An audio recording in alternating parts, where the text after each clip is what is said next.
Hello everyone, today we are going to learn basic Microsoft Excel tutorial how to round off numbers.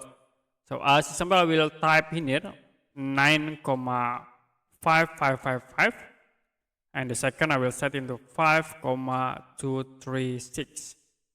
Now if you want to round in this number, you can type equal, type round, open, and then select these cells for the number.